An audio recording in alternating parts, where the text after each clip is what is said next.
금강경을 바라보는 입장이에요. 금강경에는 두 가지 입장이 있어요. 뭐냐 하면은 금강경은 완성된 깨달음의 경지다.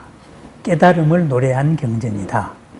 이렇게 바라보는 입장이 있고, 또 하나는 깨달음으로 향하는 사람들을 위한 가르침이다. 중간에 뗏목이다. 과정이다. 이렇게 바라보는 입장이 있어요. 그런데 우리 조계종은 선종이다가 보니까 또 금강경을 소위 경전으로 삼고 있죠. 그래서 조계종에서 종단에서 중심으로 채택을 하고 있는 것은 금강경 오가해, 금강경에 대한 선가에 대표적으로 5분의 해석, 이것을 교과서로 삼고 있어요. 그러면은 금강경 오가해의 입장은 뭐냐 하면은 금강경의 한마디 한마디가 깨달음을 표현한 것이다. 이렇게 돼 있어요.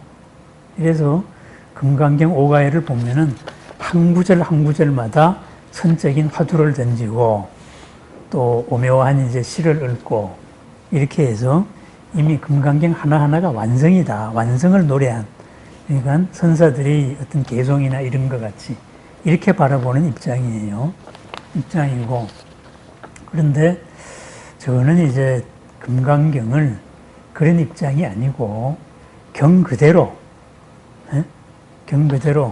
금강경이 성립되고 나가지고 선종에서 특히 조계종에서 교과서로 채택되기까지 그 이전에 금강경은 1000년 이상을 쭉 사람들한테 있어왔어요. 이렇게 해서 경전에서 말하는 그대로로, 그러니까 깨달음으로 가는 과정, 사다리, 뗏목 이런 것으로서 바라보는 입장입니다. 그래서 금강경 하나하나가 차근차근 밟아나가는 법문이다. 이렇게 바라보는 입장입니다.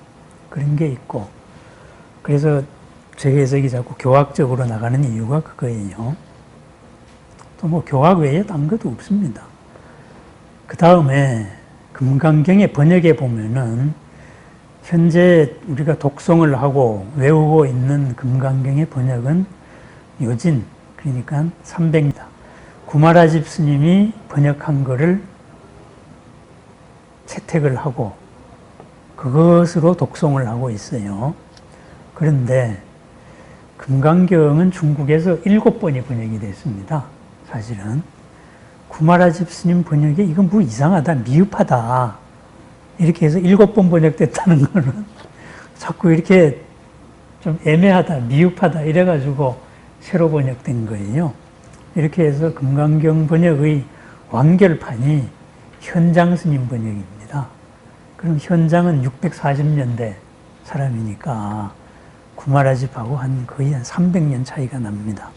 그리고 구마라집 스님은 지금 이제 신장 위구르 지역에 그쪽에 이제 구자국, 지금은 이제 중국 신장 위구르 안에 있어요.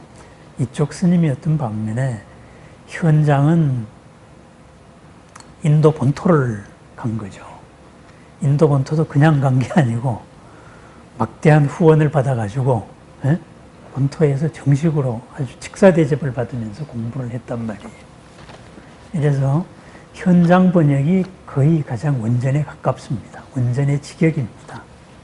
그렇게 되고 그 다음에 산스크리트 본이 번역이 되면서 이제 현대 뭐 전재정 박사나 지금은 이제 준 박사 이후에 또 우리 동대 불교과에서는 뭐 거의 대부분의 사람들이 산스크리트 공부를 하니까 빨리 하고 해서 원전을 다 읽습니다. 지금은.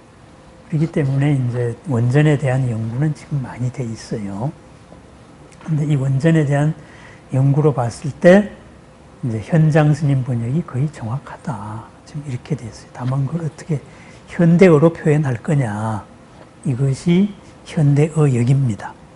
그러니까 어떻게 보면은 우리가 소위 경전으로 삼고 있는 금강경은 금강경 7번역 가운데 가장 원의미하고는 어긋나 있는 초기 번역입니다. 애매한 번역입니다. 그래서 이제 예를 들면 가장 대표적인 게 상이다 했을 때 예? 서로상자 하나로서 모든 걸 통일해 버렸는데 언어의 의미는 다 다르거든. 그래서 이제 그런 거를 이제 구별해서 봐야 된다. 이런 게 있습니다. 그게 금강경에 대한 두 번째고. 그럼 금강경은 뭐냐 했을 때 금강경은 그냥 글자 그대로 금강이에요. 금강이 뭐냐 하면은 단단하다, 다이아몬드다 이게 아니고 금강이라는 거는 제석천의 무기예요. 벼락이에요. 병력이라고. 마지막 무기로 번쩍하는 순간에 마구니가 올 수도 되는 거예요. 그리고 마구니가 깨지는 이거예요. 그러니까 벼락이에요. 그러면은 금강반야다 했을 때는 반야가 금강같이 모든 번뇌를 깨트린다. 모든 번뇌를 끊는다. 이런 말이에요. 그러면은 금강반야 바라밀경이잖아요. 그죠? 경이라는 말은 가르침이고 바라밀이라는 것은 이것으로서 저언덕의 삶을 산다. 완성된 삶을 산다 이거예요. 그러면 어떻게 완성된 삶을 사느냐? 우리 생각에 행동 하나하나에 금강과 같은 한마디로 벼락을 치는 거지. 이래가지고 이 생각 속에 담겨있는 번뇌를 깨어나가는 이렇게 하면은 우리가 반야의 삶을 살 수 있다. 이거예요. 그러면은 어떤 게 생각이 내리는 벼락이냐, 번개냐. 에? 우리는 확실하다고 믿고 있는데 사실은 딱 지나고 보면은 후회하는 게 많잖아요. 그게 어부의 습관에 갇혀가지고 안 보이는 거거든. 그래서 그거를 이제 깨트리는 거. 거기에 대한 가르침이다. 이렇게 되어 있습니다. 그래서 맨 처음에 보면은 그래서 요 이제 금강경을 구마라지 번역 이후에 또 이거를 이제 국가적으로 이제 원석학들이 모여가지고 챕터를 나눈 게 32가지 챕터로 나눴죠. 그거는 뭐 아주 잘 나누고 제목도 잘 붙었어요. 번역이 좀 애매한 거에 비하면은 진짜 아주 집단지성으로 잘 한 거예요. 그런데 첫 번째가 법회 인유분. 이러이러해서 법회가 시작됐다. 그죠? 부처님이 계셨고 탁발을 하고 오시고 1250인 비구가 모였고 그 다음에 부처님이 공양을 마치고 그 다음에 정자를 하고 앉았다. 이거거든요. 이게 이제 법회를 시작하게 된 유래, 연기가 되는 거고 거기에 원전에서는 1250인에다가 보살들도 많았다. 이렇게 돼 있고 그 다음번에는 선현기청분 해가지고 선현이라는 말이 수보리거든요. 수보리의 의역이 이름을 이제 번역을 하면 선현이에요. 온갖 선을 다 나타낸 분이다. 그래서 뭐 수보리는 일단 자해명상의 왕초예요. 초기 별교에서는. 이러기 때문에 결국 사랑의 실천자. 이래서 금강경 편집한 사람들은 수보리를 이 공사상의 주인공으로 내세웠다고. 이거는 뭐냐? 공을 배우는 목적이 뭐냐? 수보리 같은 삶을 살라 이거예요. 또 왜 수보리를 삶으로 이걸로 삼았느냐 하면은 수보리가 기수급고독원의 급고독 장자의 동생이에요. 그죠? 그러니까 형은 돈을 많이 벌어가지고 불법을 지키고, 에? 그리고 모든 사람의 사랑의 실천자로서 구제를 하고, 동생은 수행을 해가지고 자해명상으로서 왕초라고. 이렇게 해서 수보리한테 공양한 공양이 최고의 공덕을 온다. 해서 보시받을 만한 사람 가운데 으뜸 이렇게 돼 있어요. 초기 경전에는. 그러니까 이제 사랑의 실천자, 형제가 사랑의 실천자라고. 자비의 실천자다 이거예요. 이래서 수보리가 주인공으로 돼서 수보리라는 뜻이 선현, 모든 선의 공덕이 다 드러난 사람. 이렇게 해서 선현기청분이죠. 그리고 수보리가 일어나가지고 부처님한테 물어봐요. 뭘 물어보느냐. 그죠? 부처님은 부처님하고 우리 관계는 선호념, 선부촉해 주십니다. 그럼 선호념, 선부촉이 뭐냐? 이거 애매하잖아요.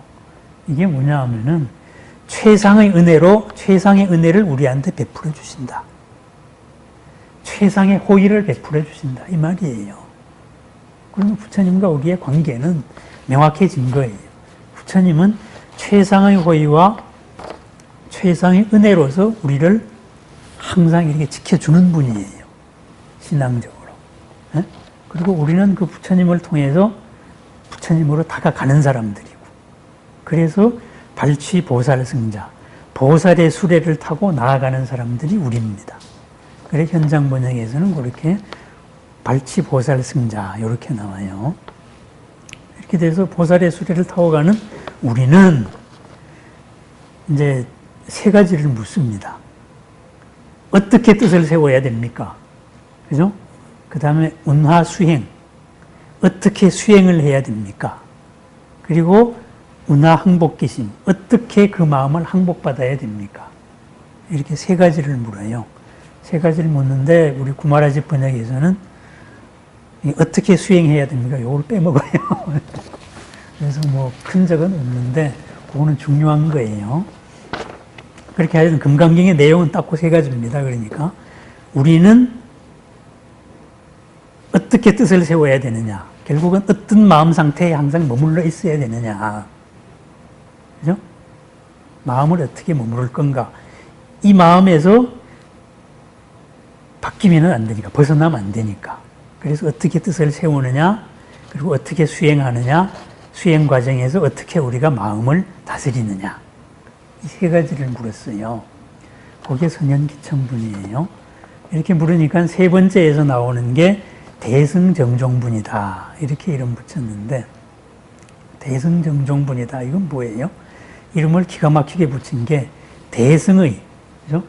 보살의 수레를 타고 살아가는 사람들의 정종, 바르고도 종, 으뜸되는 가르침이다. 이거예요. 대승정종분. 그럼 이게 뭐냐? 이게 금강경이다. 이 말이에요. 이것이. 금강경 총론이에요. 그게.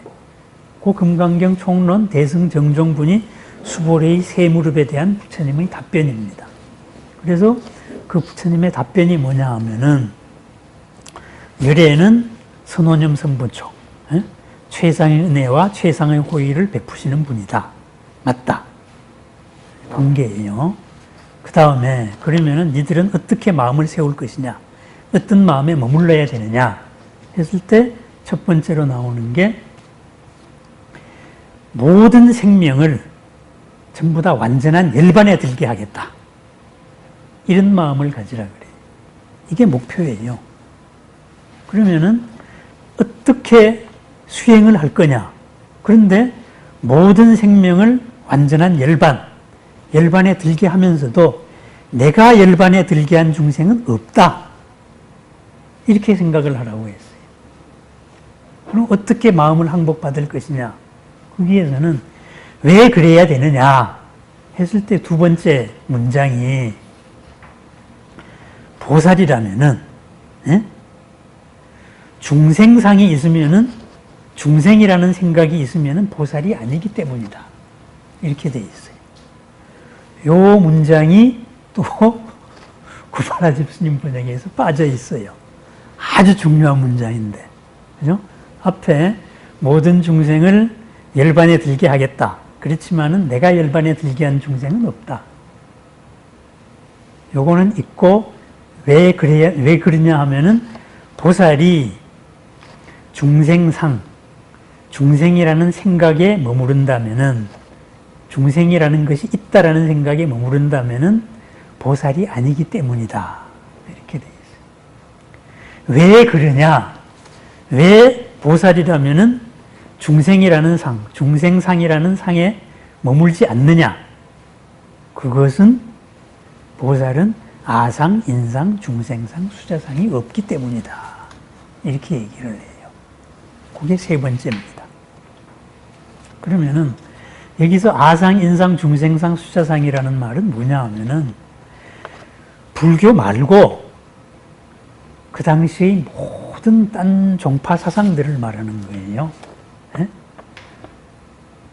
근데 이걸 아인, 중생, 수자로 번역해 놓으니까 갑자기 우리가 점층법으로 해석을 잘 해요.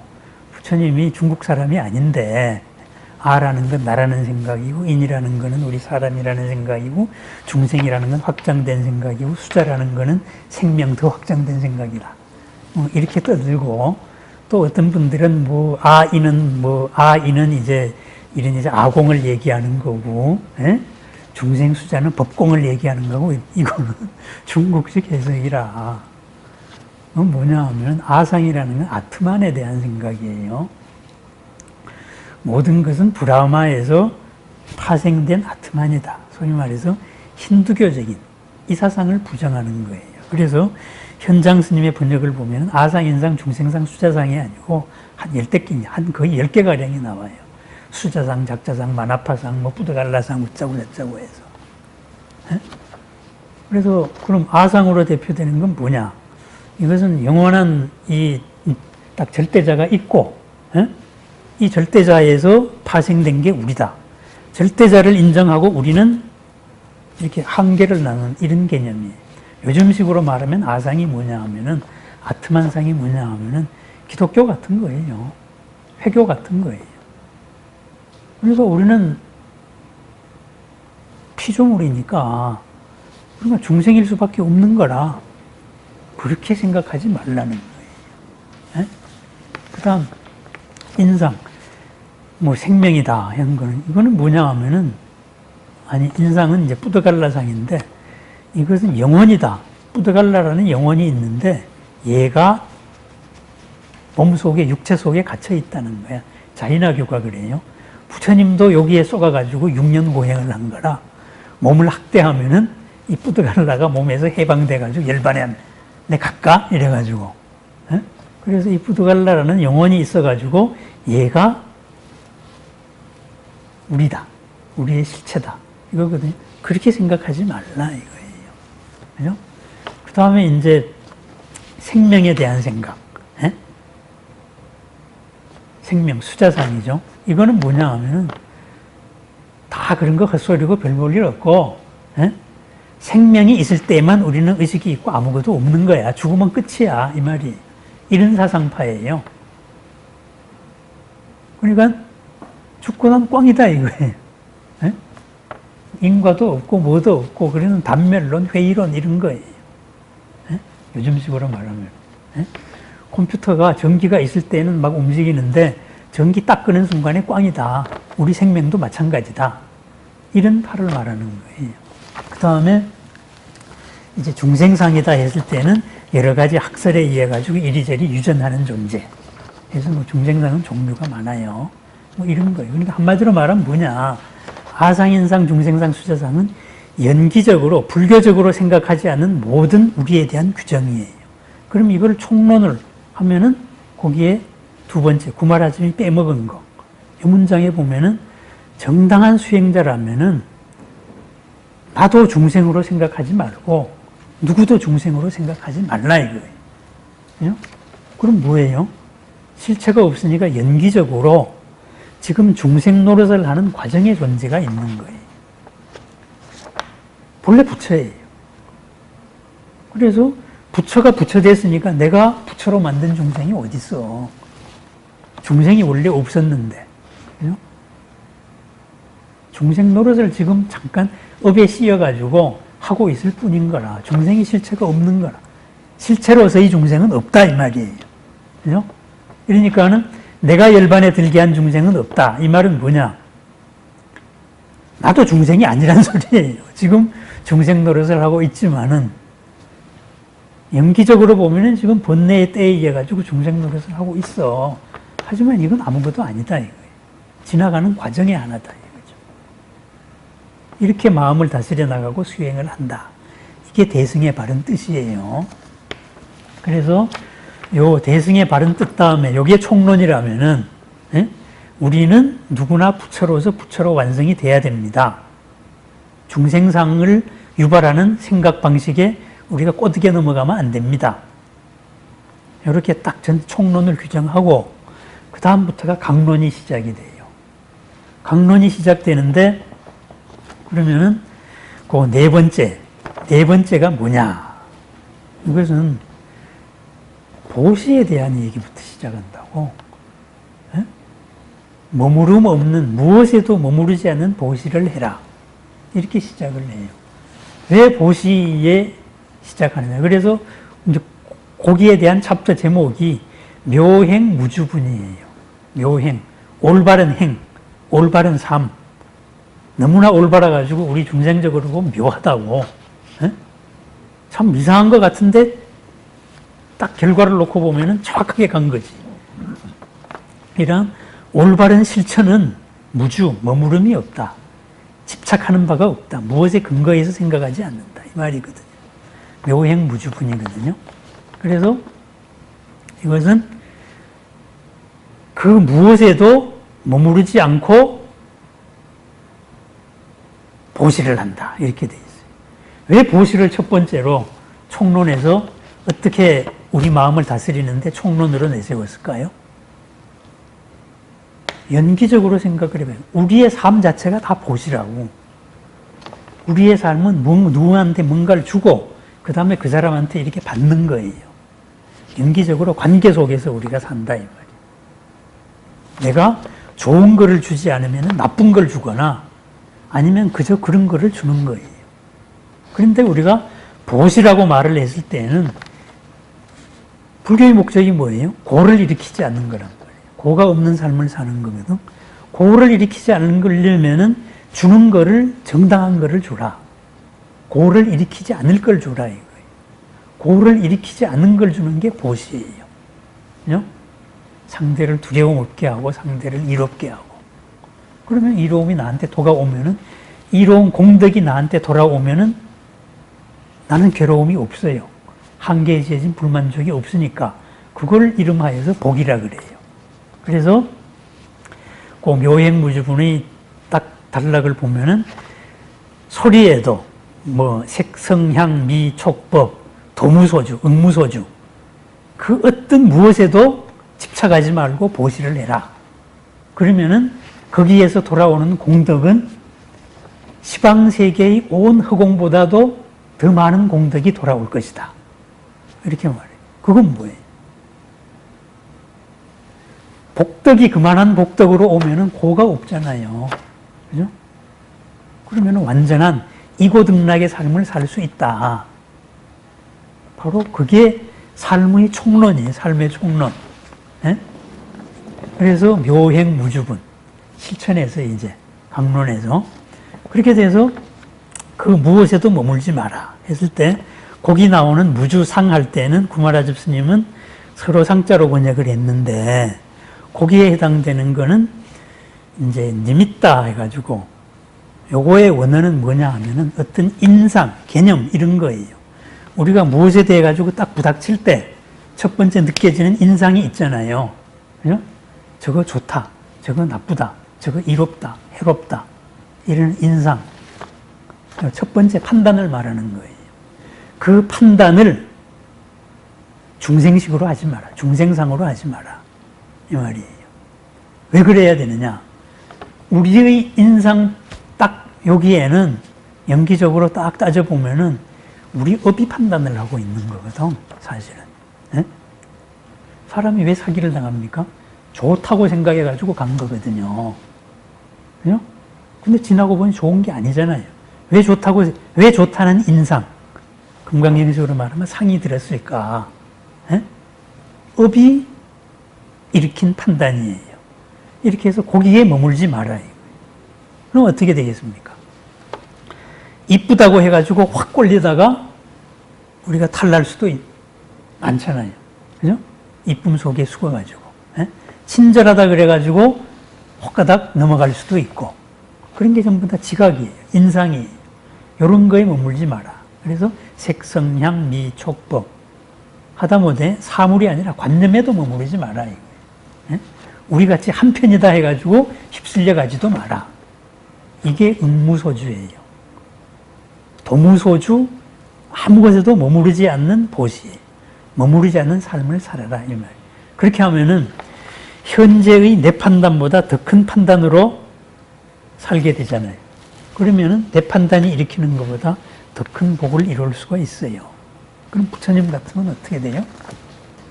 허공보다 더 큰 공덕을 일으킬 수가 있는 거지. 그래서 그거예요. 거기까지가 그러니까 중생상을 내지 마라. 이거는 근본이에요. 근본, 우리의 방향입니다. 어떻게 뜻을 세워야 됩니까? 합니다. 그 다음에 이제 삶의 강론으로 넘어왔을 때가 묘행무주, 무엇에도 머무르지 마라. 그리고 보시를 해라. 그렇게 살아라 이 말이에요. 그럼 보시를 하면은 바르게 보시를 하기 위해서 6반함일에 나머지가 시작이 되잖아요. 그죠? 원칙을 지키는 삶이 있어야 되고 지혜가 있어야 되고 그죠? 울컥하고 솟아나왔을 때 그걸 스톱 해야 되고 그게 인욕이고 그 다음에 열심히 정진을 해야 되고 그죠? 그 다음에 선정, 마음이 휩쓸려 나가면 안 되고 그 다음에 거기서 나오는 지혜로 살아야 돼요. 이거거든요. 요거 전체를 통과를 해서 그러한 머문 없는 삶을 살아라. 여기까지가 제 4분, 그죠? 묘행무주분까지의 얘기입니다.